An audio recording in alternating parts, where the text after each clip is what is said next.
Hey guys, welcome to yet another video. This is on an evening and I want you to spend the day with me as a stay-at-home mom. So I want to prepare my sourdough for the sourdough bread in the morning. This is coconut milk. I'm gonna warm it. After warming it, just let it have some warmth, lukewarm. And then this is a sourdough starter. I had promised to share the way I make my sourdough starter, but I'll share very soon. So I made my sourdough starter from whole grain flour, and I've added in the coconut milk. Then I'm gonna give it a good mix. These days I really love taking healthy foods, and it's not the first time I've been incorporating healthy foods, but I keep improving with the time with my own research and recipes and the things that I come up with. So I ran out of olive oil and I decided to use macadamia because macadamia tastes so nutty and I love it. I love the flavor. Then I'm gonna add in some salt. One thing about sourdough bread, you don't need other things. So I've added cinnamon because I love the smell and the scent of the cinnamon. Sourdough bread is something you just need the starter and that is it. You don't need yeast, you don't need sugar. Just add in the starter and also a little bit of salt, and that is it, and also some oil. So I'm using whole grain flour, wheat flour that has pollard and fine semolina because the nutritional benefit is a bit higher compared to the plain one. I'm gonna knead my dough for 8 minutes as it is my norm, because the 8 minutes is enough to stretch it out and make it very smooth. When I rest it, when you do make something from any dough that you've kneaded for so long, there is always a difference with the dough that was just casually kneaded. So I'm gonna fold it, put it in a bowl, put it in the microwave and let it rest overnight, because if it rests overnight it's gonna proof. It takes a while for the sourdough to proof, so you have to put it for longer hours. These are just celery leaves that I'm drying because I want to make celery salt again. The other time I really loved it. Good morning guys, it's the next day. It's currently 4:35 a.m. I've just woken up to prepare the kids for school, and the first thing I want to start with is work on the dough. The kids never showered yesterday, so what I want to do is boil water, but I'll have to wait until 5:20 and wake them up, make sure that they shower as I prepare the breakfast. The good thing, I had prepared the dough. I still have the samosas that I did prepare. I will just fry them. That is what I'll do. Those are the samosas, the ones that I want to pack for as snacks, and a little bit of the fruits, and then I'll make breakfast because I also want to finish early and make sure that I get to the gym on time. So let's start this day with you.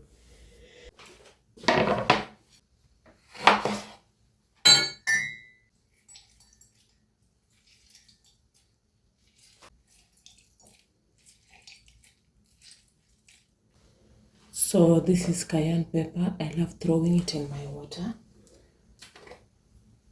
Cayenne cleanses your colon and a lot more. It's a blood thinner. A lot of things.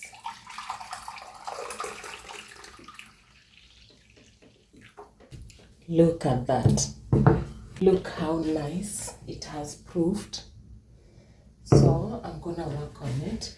Remember, this is sourdough, so you don't need sugar, you don't need yeast or anything. That is why it's fermented, for it to be able to proof on its own without any assistance with all those other things. So I'm gonna work on it.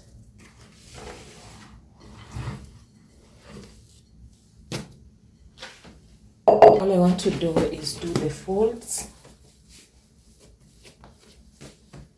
and let it sit again, because I don't think I want to cook it now.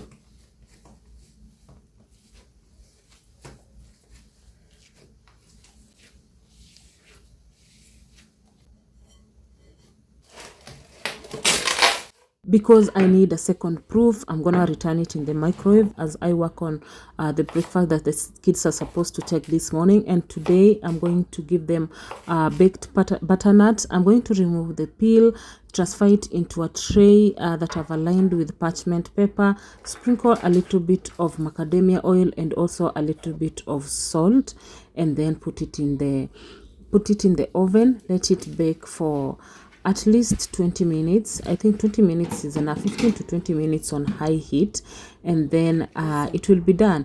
I had freezed these samosas, but I forgot to defrost them. But still, by the time I get to make them, they would have defrosted, because the kitchen is very warm given that I'm baking this morning. So the butternut are done, and I'm going to work on the porridge. I have my porridge starter that I've already fermented.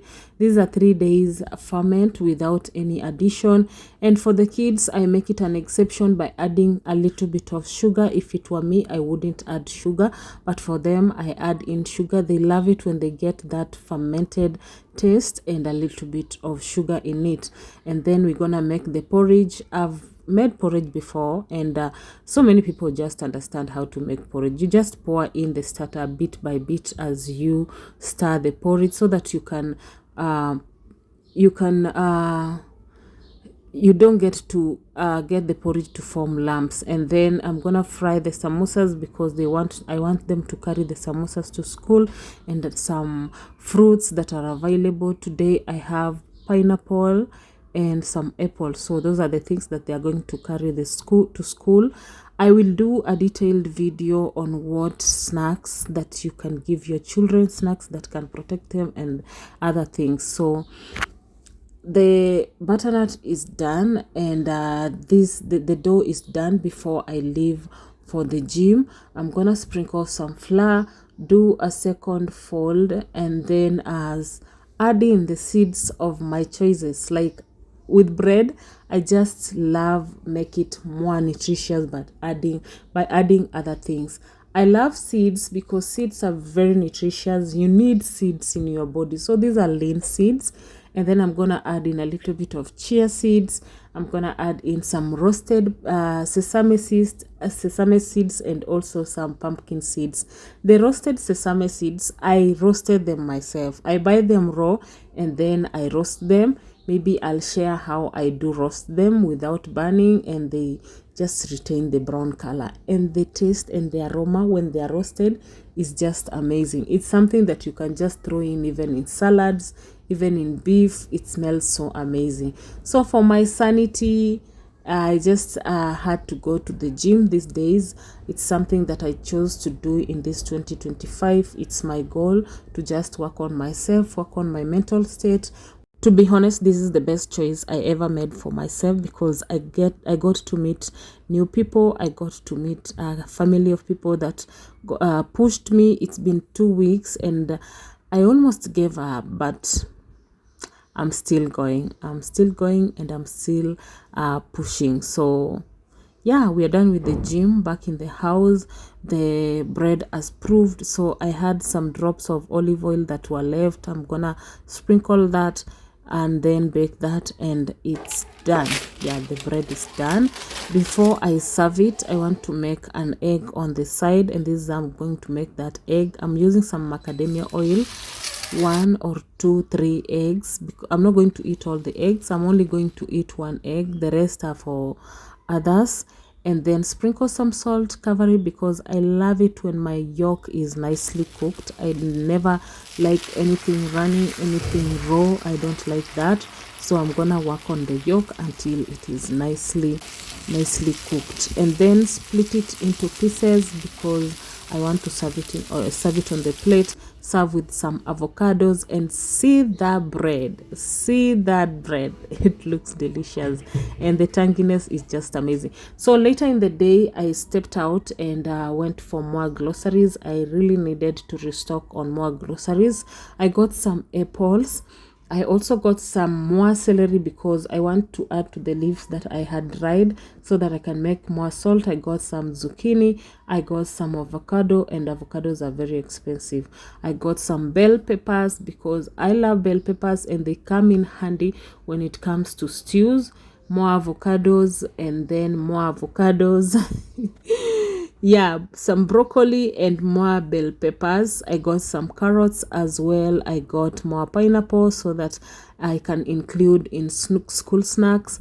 I also got some more butternut because I want to redo again the same menu tomorrow in the morning for the kids to breakfast. And then I got some yams, I got some more mangoes, I got some yams again, some coconut for more coconut milk because whatever I have in the fridge will just run out very fast. Got some lemons, I got some cabbage for salad, and then I got some cassava. Yeah, so here we have also tomatoes, and this is all that I got for my groceries. Honestly, whenever I'm going for shopping, I just look at what do I want to feed my family, what do I want to stock in my fridge, and then I get to make my choices. So for dinner, this is what I want to make today. I want to not dinner, it's lunch. I want to make some beef, make some cassava. Like this is a West African borrowed recipe. It's borrowed, but I've just made a little bit of twist. So I'm using the cassava. Some call it yams, some call it arrowroots.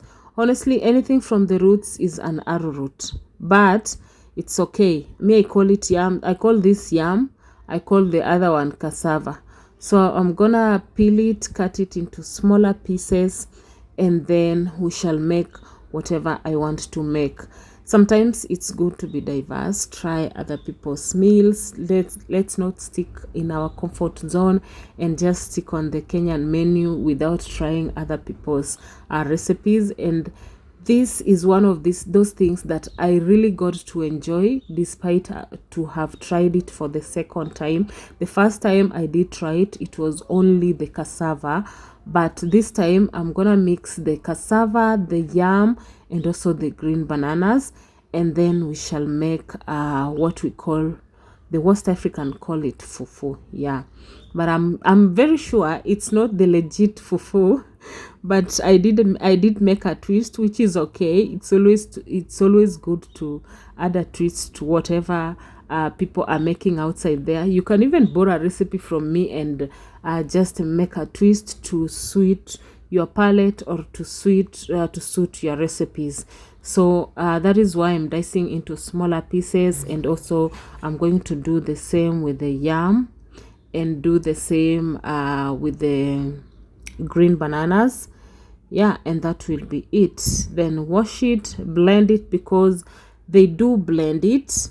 Mostly when I used to make the yams and the bananas, I just let them cook and pound them down with the mwiko, because that is what we grew up eating.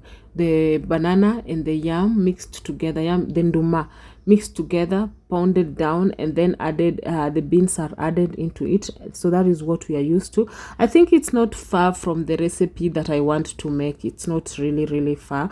So I think we are just the same. We are all Africans.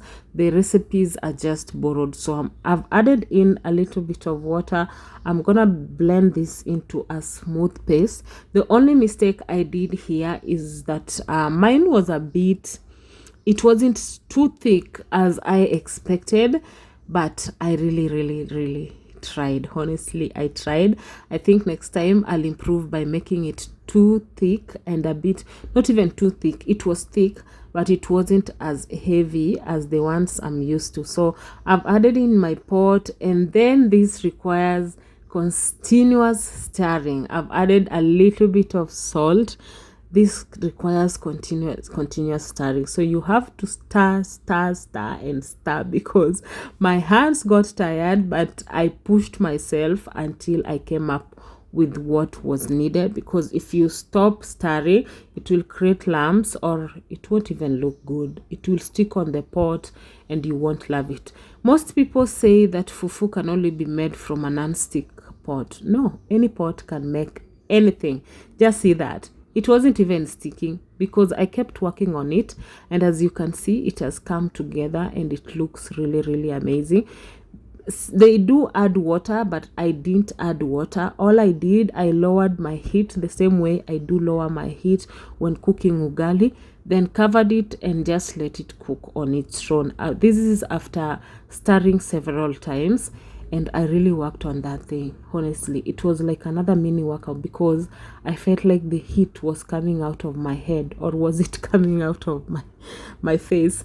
I really worked on it, and most of the times I push myself to try recipes that I feel like are challenging, but in the end I didn't feel any challenge. The only small challenge is for the first time is the stirring, because you have to keep stirring all the time until this thing comes together or until it loses the rawness. So as I said, I just had to cover it the same way I do cover my ugali. Lower the heat, use extremely low heat, and it will be done.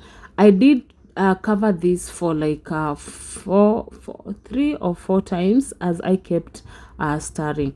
So what I want to do is prepare the stew, and preparing my stew because I want it very, very delicious and with a smoky taste on it. I'm gonna roast or bake bell peppers, onions, tomatoes, garlic. I'm using the red and yellow peppers. The yellow pepper is always sweet. When you bake it, it has that sweet taste compared to the red pepper. I prefer the red pepper also because of the color, the deep red color that it gives to stews, or rather the mixed yellow mustard color that you get in stews. So I'm gonna sprinkle some salt, some little bit of oil, and then I'm gonna bake this in the oven. Yeah, for like 15 to 20 minutes will be enough for them to be charred, and they are done. Yeah, nicely cooked. I'm gonna blend them. Use some of the paste that I've blended in the stew, and some of the paste I'm gonna store for future use because this is a lot and I want to be economical. I can't be using all that. Let me tell you, I had to add in the sesame seeds, the roasted sesame seeds, because I recently tried adding sesame seeds in my beef and it was delicious. So I told myself I'm gonna bring this to you and share it. If you wish, you can share, you can also try that out. And this gives a very, very nice stew to my beef. You can use this in rice, you can use this in I think things that need to be eaten with stew, chapati, rice. Yeah, that really, really works. So it's done. It's been cooking for more than 5 or 6 minutes. So I've added in some coriander, and that is it. I'm gonna steam some broccoli. I'm adding in a little bit of olive oil, a little bit of salt. Let it steam for 5 minutes, retaining the green color because we don't want to lose the green color. We don't want the broccoli to overcook so that it can lose its nutritional benefit. So I'm cooking it for a shorter time. Can you see that? Yeah. It's not that the consistency is not too sticky as it is supposed to be. It's a bit not too heavy, but I tried and it was so yummy. I've added some cayenne pepper because some spice is needed, sprinkle of sesame seeds, and we have another new recipe worth borrowing, worth trying. I love it. It was delicious.